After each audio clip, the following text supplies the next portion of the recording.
Je m'appelle Lina, je suis professeure des écoles passionnée par les neurosciences éducatives. Je suis également maman de deux enfants de 2 ans et de 4 ans et demi. Chaque semaine, nous nous retrouvons pour explorer ensemble ces fascinantes découvertes afin de mieux comprendre le fonctionnement du cerveau et ses implications pour l'apprentissage, en particulier chez les enfants. Que vous soyez parent, enseignant, étudiant ou simplement curieux de découvrir ce sujet passionnant, vous êtes au bon endroit.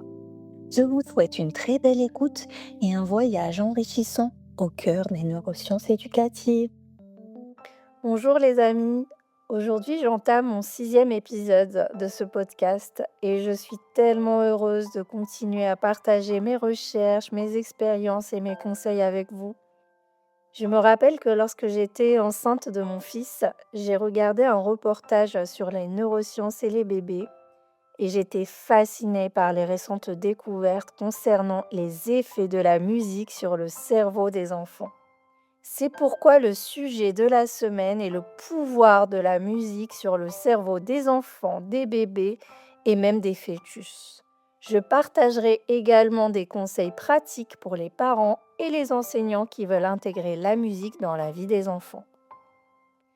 La musique agit comme une véritable gymnastique cérébrale. Elle simule plusieurs zones du cerveau simultanément, celles liées aux émotions, à la mémoire, au langage et même à la motricité. Commençons par le début. Dans l'utérus. Eh oui, la musique commence à faire son effet avant même la naissance. À partir de la 16e semaine de grossesse, les fœtus perçoivent des vibrations sonores. Leur système auditif se développe et à partir de là, ils ne cessent de percevoir les stimuli sonores qui les entourent. Battement de cœur, respiration. La voix de la mère est également entendue par le bébé qui, après la naissance, continue d'y réagir de manière positive. Puis, à la 25e semaine, ils entendent clairement les sons extérieurs. Et le plus incroyable, c'est que ces sons, que ce soit la voix de la maman, des bruits du quotidien ou même de la musique, laissent une trace. Les études montrent que les fœtus se souviennent des mélodies entendues dans l'utérus après leur naissance. C'est une forme de mémoire prénatale qui se développe grâce à la musique. Une équipe de chercheurs barcelonais a mené une étude sur plus de 300 futures mamans et a montré que les fœtus peuvent entendre des sons venant directement du vagin. Cette équipe a conçu pour l'occasion un haut-parleur nommé BabyPod qui est en vente sur Internet aujourd'hui. La conclusion de l'étude est que la musique génère des mouvements de la bouche, de la langue du fœtus et des vocalises similaires à celles d'un bébé de quelques mois qui produisent des sons avec lesquels ils apprennent à parler. Les images sont incroyables, allez les voir sur leur site. En plus d'être un moment d'apaisement pour la future maman, la musique stimule la communication, la vocalisation et l'apprentissage des fœtus. Elle génère chez eux une réaction de communication avant même leur naissance. Et après la naissance, lorsqu'il vient au monde, le nouveau-né bénéficie d'une certaine mémoire auditive. Donc celle-ci l'aide à faire la transition entre la vie dans l'utérus et sa nouvelle vie dans le monde. Elle lui permet entre autres de reconnaître la voix de sa mère dès la naissance. Cette voix, tout comme certaines mélodies ou certains sons déjà entendus, est rassurante et apaisante pour lui. Les bébés réagissent instinctivement aux sons musicaux parce que la musique active des zones cérébrales profondes, notamment celles liées au plaisir et aux émotions. Par exemple, une étude de l'université McMaster a démontré que les bébés exposés régulièrement à des activités musicales, comme taper dans les mains ou chanter avec leurs parents, développent plus rapidement leur capacité de communication, leurs compétences sociales et leur mémoire. Et ce n'est pas tout. Vous avez déjà remarqué comme une berceuse peut calmer un bébé? Ce n'est pas qu'une impression. La musique apaise vraiment. Elle réduit le stress et peut même ralentir le rythme cardiaque. C'est un outil naturel pour créer du lien et du réconfort. Une publication de Frontières in Psychologie en 2015 révèle que même les prématurés exposés à des berceuses spécifiques stabilisent plus rapidement leurs fonctions vitales et développent un meilleur lien avec leurs parents. C'est pourquoi dans certains hôpitaux en France, on fait écouter de la musique aux grands prématurés. Pour les plus jeunes enfants, la musique va encore plus loin. Tout d'abord, de nombreux apprentissages se font à travers la musique. À l'école, les comptines ont une grande importance. Alors, il faut savoir que le mot comptine vient du mot compter. À la base, les comptines étaient destinées à apprendre à compter aux enfants, donc à les initier aux mathématiques. Aujourd'hui, grâce aux comptines, les enfants développent également du vocabulaire. Mon fils, comme beaucoup d'enfants, a par exemple appris les jours de la semaine à travers la comptine du Petit Prince. Ensuite, apprendre un instrument ou chanter régulièrement renforce les connexions neuronales. Une étude de l'université de Harvard a révélé que les enfants initiés à la musique avant l'âge de 7 ans développent de meilleures connexions entre les deux hémisphères cérébraux, ce qui améliore leur mémoire, leur concentration et leur capacité d'apprentissage. De nombreuses études ont montré que jouer d'un instrument ou faire des activités rythmiques peut également améliorer la posture, l'équilibre et la coordination. Le fait de taper sur des tambours et chanter des chansons en mouvement développe la dextérité, l'indépendance des mains et la motricité globale et fine. La musique réduit aussi le stress et l'anxiété. Elle favorise le bien-être et contribue au développement sain de l'enfant.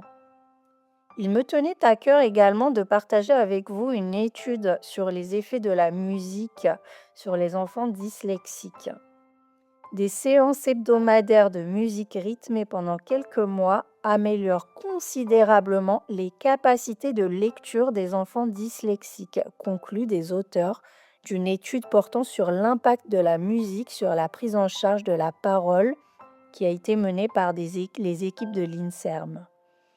Le neuropsychologue Daniel Krohn explique les liens entre la musique et la parole dans notre cerveau.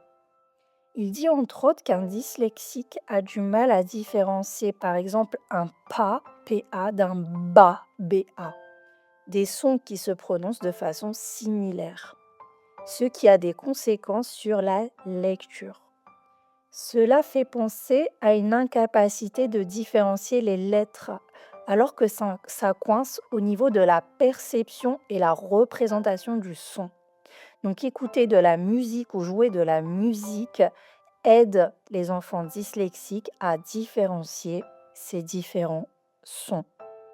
Les enfants dyslexiques ont très souvent aussi des difficultés de coordination sur le rythme en tapant des mains par exemple.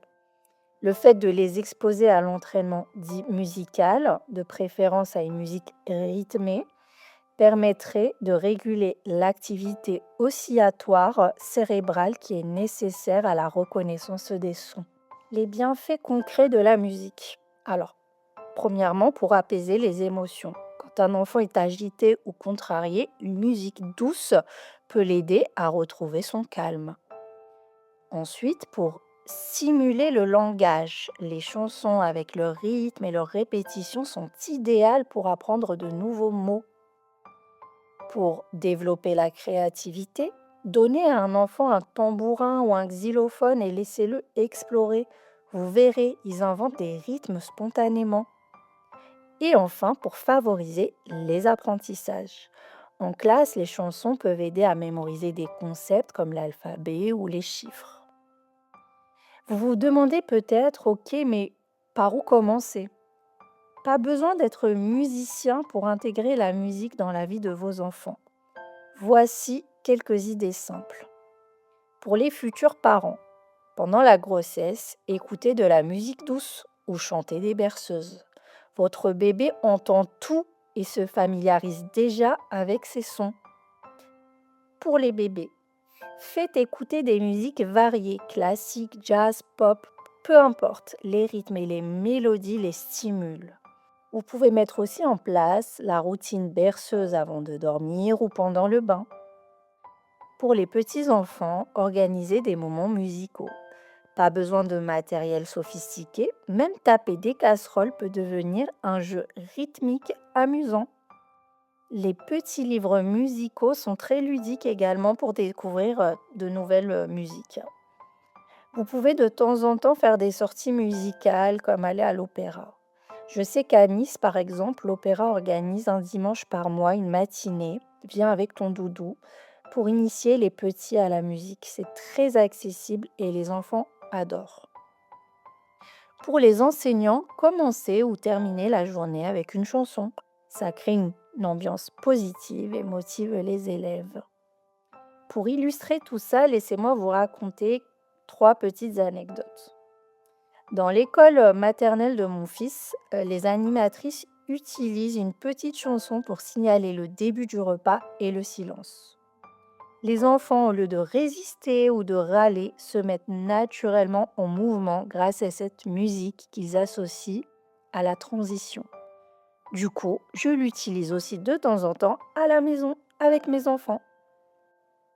Avec mes élèves, je mets de la musique classique à l'accueil du matin et lors des transitions. Ça ramène la classe au calme et les enfants sont plus enclins à travailler. Je vous en ai parlé dans mon précédent épisode sur le pouvoir des routines. Durant mes grossesses, je chantais souvent la même chanson à mes enfants et j'ai remarqué que cette chanson les apaisait immédiatement jusqu'à aujourd'hui. Quand je leur chante, on a l'impression de revenir à ce doux moment. Cette chanson est comme ancrée dans leur mémoire, comme dans la mienne.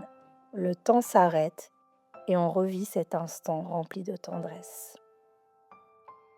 Voilà, pour conclure, la musique a de nombreux bienfaits sur nos enfants et elle en a aussi sur nous, les adultes. Que ce soit pour réduire le stress, stimuler la créativité ou même accompagner certains traitements médicaux, la musique est un outil puissant. Par exemple, plusieurs études ont démontré son rôle dans le traitement de maladies dégénératives comme l'Alzheimer, en aidant à raviver des souvenirs ou à améliorer la qualité de vie des patients. La musique, c'est une thérapie universelle, accessible à tous, quel que soit l'âge. Alors pourquoi ne pas en profiter davantage dans nos vies quotidiennes? Merci d'avoir écouté cet épisode. J'espère qu'il vous a plu et qu'il vous donnera envie d'intégrer encore plus de musique dans votre quotidien, que ce soit pour vos enfants ou pour vous-même. Dites-moi en commentaire quel type de musique vous écoutez avec vos enfants et si vous en écoutiez durant votre grossesse. Quel genre de morceaux ont eu un impact particulier sur vous et sur vos enfants. N'oubliez pas de vous abonner pour ne pas manquer les prochains épisodes. Vous pouvez aussi me retrouver sur Instagram sur mon compte neuro.éducation au pluriel pour encore plus de contenu sur la neuroscience et l'éducation bienveillante. À très bientôt pour un nouvel épisode.